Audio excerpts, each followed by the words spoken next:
नंतर करिअरच्या संधी याविषयी सरला अविनाश पाटील, जिल्हा समुपदेशक, जिल्हा शिक्षण आणि प्रशिक्षण संस्था कोल्हापूर यांचं भाषण. विद्यार्थी मित्रांनो, करिअर मार्गदर्शनच्या या मालिकेमध्ये आपणा सर्वांचं मनपूर्वक स्वागत. आज आपण स्वतःला ओळखा व करिअर निवडा या विषयाद्वारे अंतर्मनातील आवाज ओळखून करिअर कसं निवडावं याबाबत माहिती घेणार आहोत. मित्रांनो, करिअर म्हणजे काय हो? करिअर म्हणजे खूप पैसे मिळवणं? करिअर म्हणजे सकाळपासून संध्याकाळपर्यंत फक्त काम करत राहणं? का करिअर म्हणजे प्रसिद्ध होणं आणि यशस्वी होणं? तर फक्त हे म्हणजेच करिअर नव्हे. मग नेमकं करिअर म्हणजे आहे तरी काय? तर मित्रांनो, करिअर म्हणजे जीवनात आनंद आणि गुणवत्तेमुळे होणारी सर्वांगीण प्रगती होय. आनंद अधिक गुणवत्ता बरोबर सर्वांगीण प्रगती असं समीकरणच तयार होईल. आनंद म्हणजे एखादी आवडीची गोष्ट करताना मिळणारं मानसिक समाधान होय. गुणवत्ता म्हणजे आवडीच्या क्षेत्रात सर्वोत्तमता प्राप्त करण्यासाठी आपल्यातील क्षमता विकसित करणं होय. आणि मग आपली सर्वांगीण प्रगती होते. म्हणजेच व्यक्तीला मान, सन्मान, पद, पैसा, प्रतिष्ठा, आदर, प्रसिद्धी मिळत राहते. यावरून आपल्याला असं म्हणता येईल की जेव्हा एखादी व्यक्ती तिच्या आवडीच्या क्षेत्रात काम करते आणि गुणवत्तापूर्ण काम करण्यासाठी तिच्याकडे क्षमता असतात, त्या क्षमता ती व्यक्ती चिकाटी आणि बांधिलकीने वाढवते, तेव्हा त्या व्यक्तीची सर्वांगीण प्रगती होते. यालाच करिअर घडवणं असं म्हणता येईल. आपण एक उदाहरणच पाहूया. सचिन तेंडुलकर यांनी क्रिकेट हे करिअर निवडलं. का? तर क्रिकेट खेळण्यात त्यांना लहानपणापासूनच खूप आनंद मिळायचा. त्यासाठी ते अफाट मेहनत घ्यायचे. क्रिकेटचा आनंद घेत तसंच त्यातील आपली गुणवत्ता वाढवत त्यांनी क्रिकेटच्या क्षेत्रात स्वतःचं खूप मोठं नाव केलं. आपली आवड आणि क्षमतेच्या जोरावर त्यांनी स्वतःचा सर्वांगीण विकास केला. याशिवाय APJ अब्दुल कलाम, लता मंगेशकर, अमिताभ बच्चन अशी कितीतरी उदाहरणे सांगता येतील. नुकत्याच झालेल्या टोकियो ऑलिम्पिकमध्ये मीराबाई चानू, नीरज चोप्रा असे आणखीन आपल्याला उदाहरणे सांगता येतील. विद्यार्थी मित्रांनो, आपणही स्वतःची आवड, क्षमता काय आहेत याचा अंतर्मुख होऊन विचार करून भविष्यातील संधींचा अभ्यास करून निर्णय घेणं आवश्यक आहे. मित्रांनो, आता आपण आवडीबद्दल विचार करूया.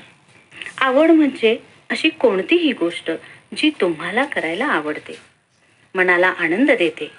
कितीही वेळ तुम्ही ती गोष्ट करू शकता. तुम्हाला वेळेचं भान राहत नाही. पुन्हा पुन्हा ती कृती करायला आवडते. तुम्ही त्यासाठी 100% प्रयत्न करीत आहात असं तुम्हाला वाटतं. त्यासाठी तुम्ही सतत तुमच्यामध्ये सुधारणा करता. त्याबाबत तुम्ही इतरांकडून अधिक माहिती मिळवता. ती कृती तुम्ही मोकळ्या वेळेत करण्याचा विचार करता. मित्रांनो, तीच तर तुमची आवड असते. आता आपण क्षमतांविषयी थोडी माहिती घेऊया. क्षमता म्हणजेच एखादं काम करण्याचं ज्ञान, कौशल्य आणि शक्ती होय. क्षमता ही अनुवंशिकतेनं प्राप्त होऊ शकते किंवा नंतर प्रशिक्षण, सराव आणि प्रतिसाद यामुळं पुढील काळात ती विकसितही करता येते. कोणतीही व्यक्ती तिच्या आवडीच्या क्षेत्रात अथक परिश्रम करून क्षमता विकसित करण्यास नेहमीच इच्छुक असते.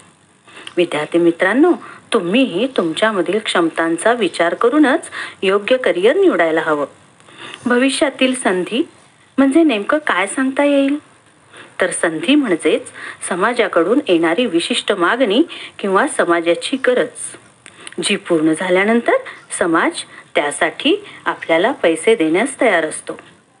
समाजाची ही गरज किंवा मागणीच नोकरीची किंवा व्यवसायाची संधी उपलब्ध करून देत असते. सध्या कोरोनानंतरच्या 21व्या शतकाच्या या काळात भरपूर संधी व शक्यता निर्माण झालेल्या आहेत. पूर्वी स्वतःचं करिअर घडवायला खूप मर्यादित पर्याय उपलब्ध होते. परंतु आजच्या तांत्रिक आणि जागतिकीकरणाच्या काळात तुम्हाला तुमच्या आवडीचं क्षेत्र करिअर म्हणून निवडणं अगदी सोपं झालं आहे मित्रांनो.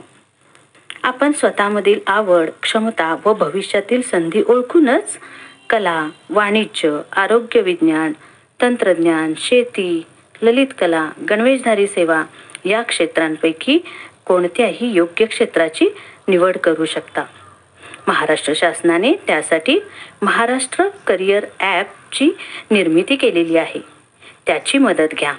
शिवाय शिक्षक, समुपदेशक यांचेकडून मार्गदर्शन घ्या. अधिक माहितीसाठी जिल्हा शिक्षण व प्रशिक्षण संस्थेशी संपर्क साधा. संपर्कासाठी फोन नंबर 96 73 28 73 06. नंबर पुन्हा एकदा 96 73 28 73 06. विद्यार्थी मित्रांनो, तुम्हाला उज्ज्वल भवितव्यासाठी खूप खूप शुभेच्छा. धन्यवाद. पुन्हा भेटूच एका नवीन विषयासह. श्रोतेहो, आत्ताच आपण 10वी आणि 12वी नंतर करिअरच्या संधी याविषयी सरला अविनाश पाटील, जिल्हा समुपदेशक, जिल्हा शिक्षण आणि प्रशिक्षण संस्था कोल्हापूर यांनी सांगितलेली माहिती ऐकली.